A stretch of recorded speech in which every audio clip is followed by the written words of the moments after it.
Okay, Murray was quite funny. Did you hear what he said? Remember, they were sort of sitting on a couple of bar stools next to each other, Murray and Djokovic, and Murray was saying how he lost so many finals at the Australian Open. Oh yeah. So this guy was always the man standing him up. No, so now I'm right sure to sabotage it. Make sure he doesn't win another one. I'm not sure there's time, is it? No, I think it's 10:30. I mean, yeah, I think it is, yeah.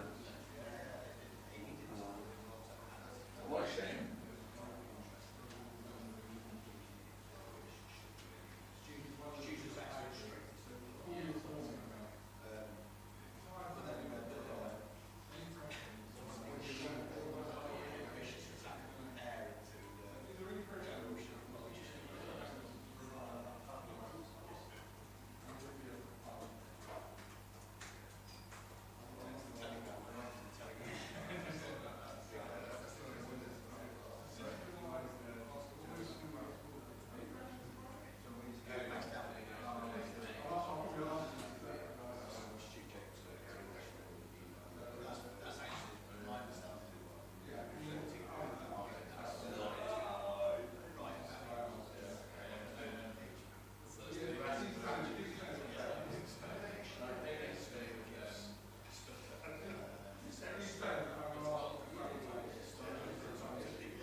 captain issue. To know about it. How's that going?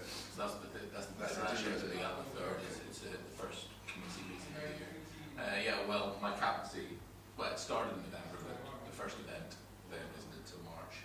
Okay. So, yeah, it just involves being at every society day throughout the year and then captaining the side. We've got a number of matches against different goal societies, but the biggest one of the year is against the French press. Okay. With the Writer Cup, it's called, Yeah. in October. So Where's that? this year's been a world tournament, so it always fluctuates between the UK and France. Yeah. So yeah, world tournament is in the very northern tip of Scotland, and it's like the number, I think like number 6 golf course in the world. So everyone's very, very keen to make the team this year. Yeah. And I get 2 captain's picks. Okay. So it's a 16-man team. The society days over the course of the year, the qualifiers, the top 10 qualify. Then we've also got a year-long match play competition. The 2 finalists in that qualify. That's 12. The captain and the secretary get an automatically 14, and then 2 captain's picks. And matching outfits for all 3 days, like it's all done properly. It's yeah, it's the business, and it's very, very boozy. But I'm literally going to get. I mean, it's going to be. I kind of was trying to delay captaincy because you only do it once, so I was trying to delay it until I was maybe like within my 50s, and the girls are a bit more grown up. Yeah. They've been asking me for the last 4 years, and I probably couldn't say no anymore. Yeah. But this year, at least it's a home writer cup this year, which I want to be captain of the home writer cup. The only problem is I'm going to literally get back from the Ryder Cup after 10 days in the States. Yeah. And I have to be like, all right, well, see you again, guys. I pulled out last year's team in France, though, so that's certainly a few brownie points. I just couldn't afford it. Is everyone else who's going to play been No, there's. I think I'm maybe a golf journalist. Oh, really? Oh, Golf okay. Society. Oh, Yeah. okay. If you can call me a golf journalist, but yeah, people, there's photographers. You know, the base of the society. It's 110 years old. The society. Yeah. And the base of it was Fleet Street. Writers to begin with. So there's very few people in from sports background. Oh, okay.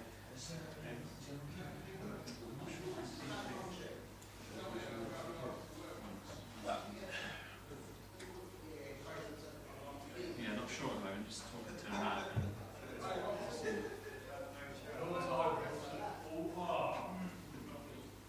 Yeah, I'll let him know in a few minutes.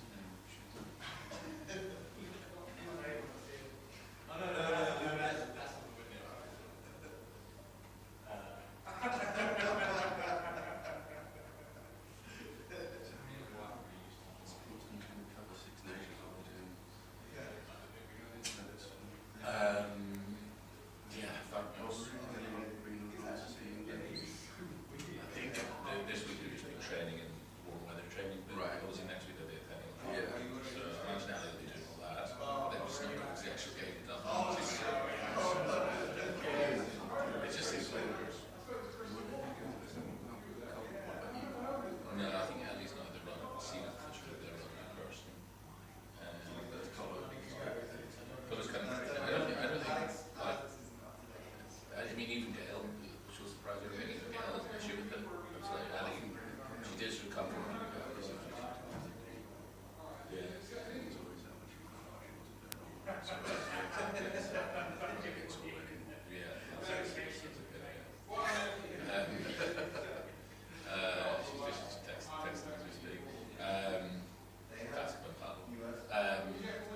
Yeah. So I think, I think Ellie enjoyed, when they were sort of writing up the contract, she was enjoying the guys who let her go online. I think so, yeah. I think all promised. Yeah.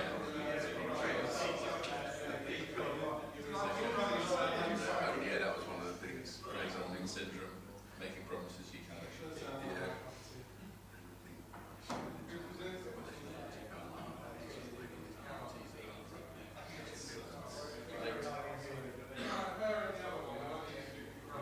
Are you going to make pounds? Yeah, I will do actually, yeah. You gonna go? Yeah. And I'm on the breakfast shift on Friday for the 14th. So I'm not only Oh, right. I'll be looking for something to say that night.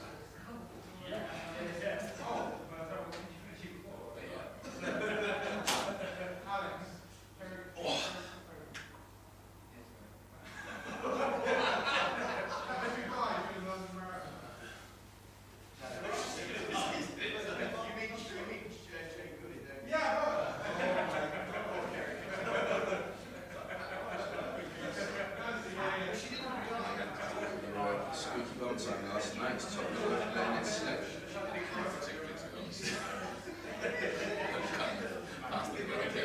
It's funny actually.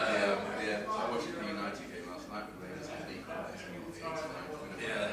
It's not the same response that it used to be. When I was at their FA Cup game, Arsenal United. Oh yeah. Darmson picked one that as well. James was there for networking. Yeah.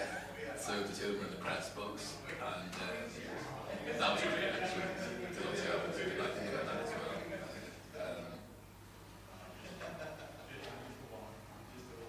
But yeah, I think United got in terms of the apathy that sets in. But it's like Tottenham, like, there are just such extenuating circumstances. We let get 10 fit quite a few times. Yeah, it's just like, oh, it's out of the pressure, they don't know. Like, it really is. I was going to say, I was listening to Alan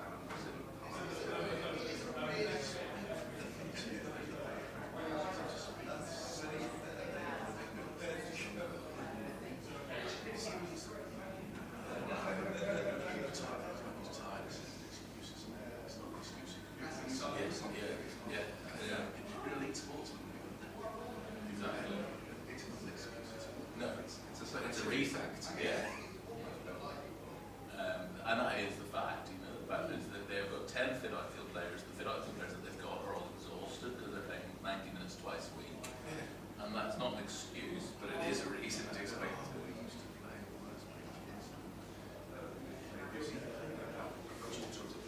you know what it's in? What you do? And like, also the ignorance over Sky did this one over. Oh, Archie needs to find a plan B. He can't keep playing this suicidally high. Actually, watched for the last 6 weeks.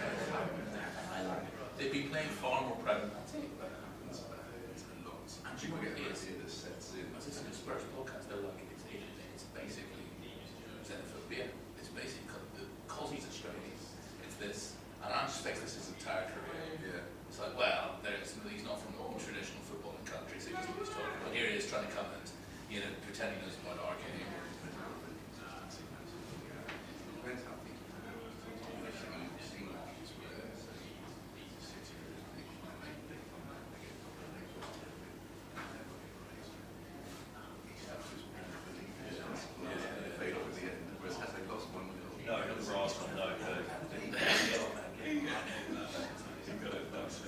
Oh, really?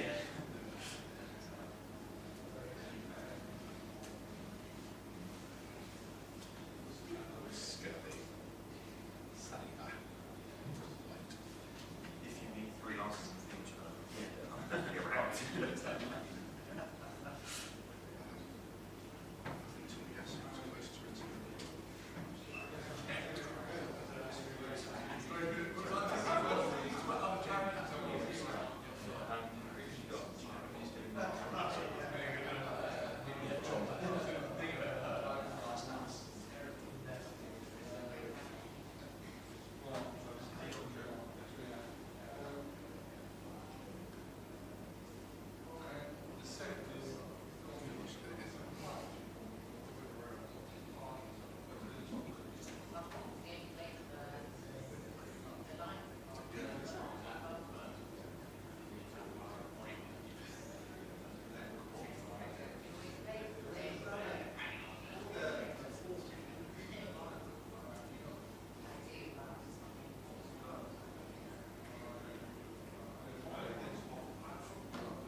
can't go live.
Guys, sorry, can we just move the phone to the side because it interferes into the.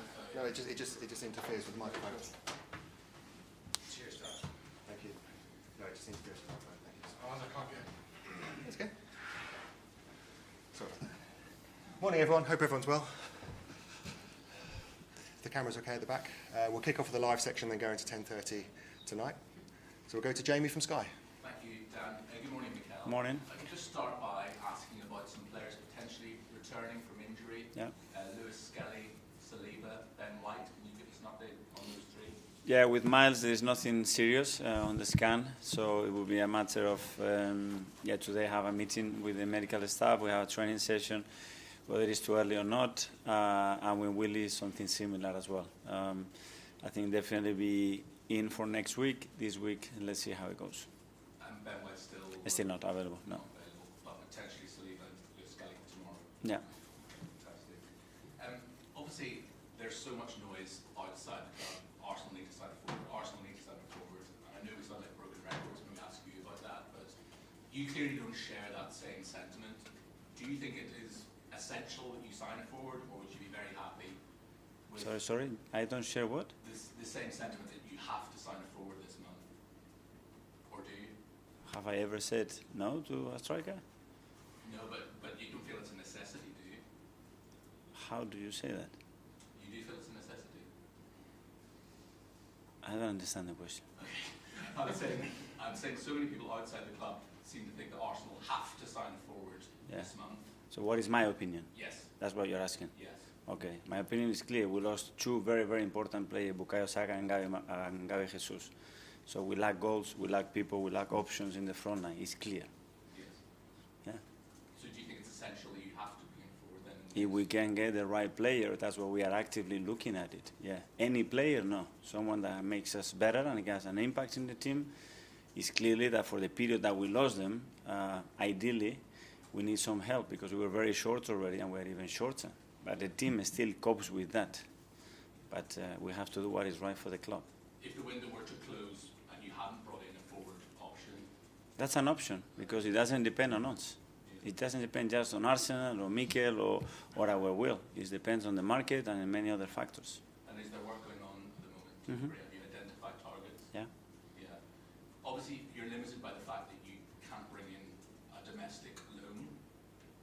Would you consider the possibility of sending Neto or Sterling back to their parent clubs if a domestic loan was... We're not thinking about that. That's not an option. We're not thinking about it. Obviously, this weekend is a reverse of the opening day of the season fixtures.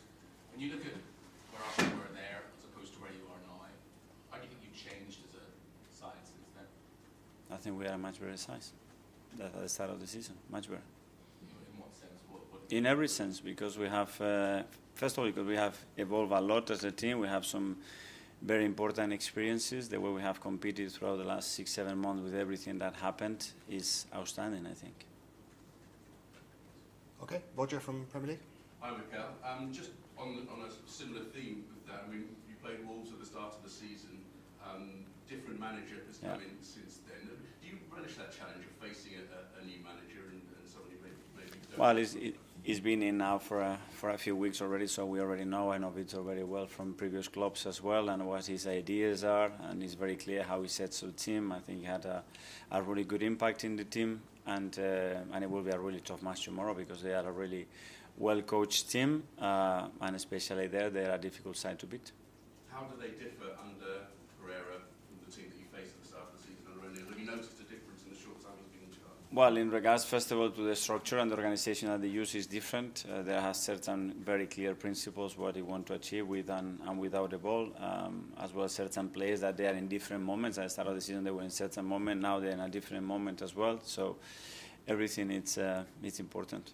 They've lost 3 in a row, and they've conceded 3 in each of those games. Do you sense that their priority may be just to be as compact and difficult to break down as possible rather than playing on the front foot, but therefore obviously making it tougher for you guys? Well, they've done it differently. They've done it differently throughout matches, regardless the opposition and regardless as well results. So it tells a lot about their intentions as well. So we'll have to understand very quickly what kind of game they want to propose and what is good for us. One of the players that gets talked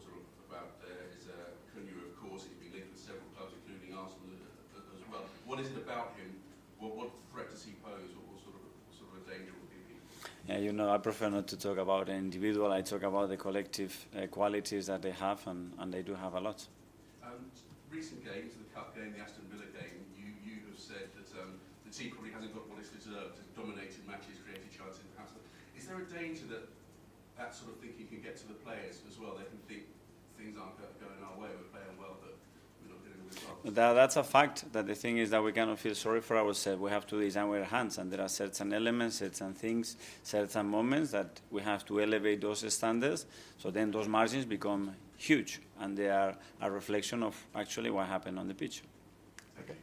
Go to Alex from the BBC. Hi, Mikel. Hi. I know it's only been a couple of days since we saw you last, but have there been any further plans about the winter break? No, no further plans, not yet. And I know you've been asked a lot about the striker, and you said that it has to be right for the club. Does that factor in potentially the summer window and the plans that you have long-term about potential new players? Well, everything has, obviously. You have certain resources, the ability to recruit certain players, to develop certain players, to bring certain players for the academy. So everything, you know, in a positive note as well. We have two over our own players that probably nobody expect to have any participation this year, and they had a lot and a very important one so far. So that's as well a big bonus. Ian Talksport. Hi, Mikel. How are Hi, you? good, thank you. When you look at bringing in players, so let's say you want to bring in someone to help out because Bukayo Saka's injured. How difficult is it? Because that player knows that the minute Bukayo Saka comes back, Bukayo Saka's going to play. That's the theory, you know. We don't know for how long and how many games he can play. I think the context has changed a lot. I mean, the amount of games that we have, the intensity, the demands that we put in our players, it's just impossible to think that a player can sustain a position. It's not going to happen. We're all asking managers the same sort of questions at the moment regarding transfers because a lot of injuries. Do you think at the end of the season, because of what's happened this year, you managers will get together and try and lobby for bigger squads in future? Because it's clear that the 25-man squads at the moment aren't big enough for what you need them for. Yeah, but I think we cannot resolve that situation. I think that situation that as well with the Premier League UEFA rules have to be adapted because the schedule is adapted in a really demanding way, but the constraints that the clubs have are more limited, you know, and that doesn't make a lot of sense to continue in the direction that we want, which is towards the best football games that we want, to have players available for the players to extend their careers and maximize their potential and for the show to continue. Finally, I don't want to put too much pressure on you, but I'm expecting your problems with goal scoring not to be a problem tomorrow. Because I looked into the stats, and it's 46 years, so long before you were born, Arsenal last didn't score against Wolves. Wolves won 1-0 at Highbury, that was 1979. So I'm expecting lots of goals from your team tomorrow. So I don't want you to feel under any pressure, but all right? Yes, thank you for the staff, but for tomorrow games that doesn't help us, unfortunately. You can put it up in the dressing room. Yeah. Good. Simon from Standard. Mikel, can I just ask you in terms of, you've spoken a lot about what you're sort of capable of doing, what you can do. If you get players out the door this month, is that a way to increase the capacity of what you can do, given some assurances that money coming in can be used to bolster the squad? Well, it's all about balance as well, depending which player it is. If that player is a player that obviously gives us space, so it's going to limit it again in a certain position. It all depends. The rules are quite tricky as well. It's not just what you bring or what you sell. It's actually what resources do you have available after that. Can I ask you as well about Ben White? I know you said he's a bit short for this week. It sounds like he's progressing quite well. Very good. Where is he with his rehab? Could he maybe that Newcastle semi-final? He hasn't trained with the team yet, but I think he's very close to do that. He needs to still tick a few boxes in the next 2-3 days, and if that's all going well and smoothly, I think he will be with us pretty soon. Okay. Nick from Haters at the back. Hi, Mikel. Hi. With so many games on top of each other, do you ever wish you could rotate yourself? A little bit of a rest? Me? No, I'm okay. I'm okay. I don't have to run. It's very different, obviously, the psychological demands and everything that we want to achieve. Obviously, we put the bar really, really high, but it's what I love doing. I'm fine. But you You have to look after yourself, don't you? You have to get extra sleep, or, special diet. Diet, I'm doing good. With the sleep, yeah, I can sleep a little bit more. So I will find the right time to do so. And just finally, talk about players going out. It looks like one of those players might be the youngster, Aiden Heaven. It'd be disappointing to lose one of your own academy products if that happens. Yeah, and I cannot talk about anything that is individual, and this is not my duty. Okay, we'll stay at the back with Phil from PA. Hi, Hello. Just on the title race, obviously it will probably be 9 points if Liverpool win their game in hand.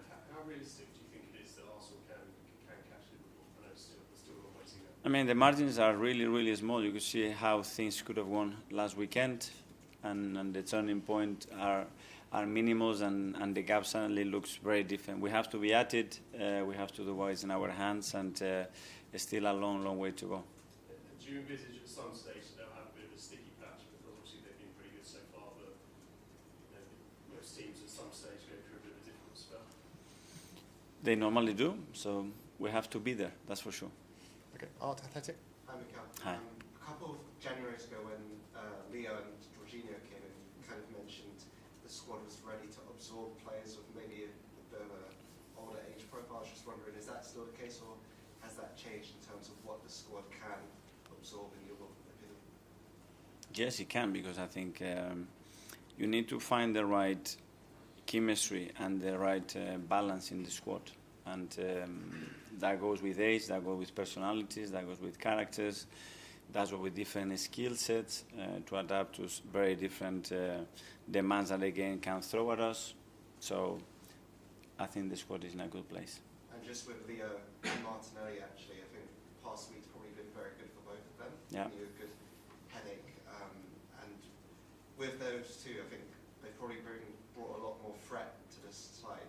How have you kind of felt their past few weeks have been? Yes, very happy, because I think they have made another step forward, and they are impacting the game in a more powerful way, in a consistent way as well. Both of them playing off the left, playing off the right, in the center. So it's a great asset to have, because they are really important, and the fact that both of them now are in a good moment, I think it gives the team a very good threat. James, ESPN. Hi, Mikel. Can Hi. I ask you about the market again? Or are you sick of it? Yeah, sure. Go ahead. After the Spurs win, Declan Rice was interviewed on TV. He said, "I'm not surprised if we're going to do something in the market because we had to bring Kieran Tierney on in an unnatural position." Obviously, the players don't call the shots, but have they told you, have they talked to you and said, "We feel we need another one, we need someone else"? Not like that, but I think, we all been there. They look at each other. Obviously, we have very, very short numbers for many, many weeks. And they recognize the situation. We all do. That's what we are trying to do, what is right for the club, for the team, for the players. That's our intention. In general, do you consult players on the signings? Sometimes, yes. Especially if they know them, because that's getting away from the computer and what the data is saying, and it's real. I've seen it, I sense it. A player can score a lot of goals, great. So how this player acted when he hasn't scored for 6-7 games. This is what I'm interested. Watch an interview of a player that hasn't scored for 6 games, and then what kind of goals he scores against which teams, in what context. The first half, is the second half. Is it only right foot? Is only header? Is always only in open spaces? Does he like the physical contact of this league? It's a lot of things. So when you have a player that have spent a lot of days with him, that's a really valuable information to have. Are you doing that now? I always do it. Just in general, can you just tell us what the market is like in general? Because in January normally it's quite quiet, but it feels like a lot of teams are trying to do something this month.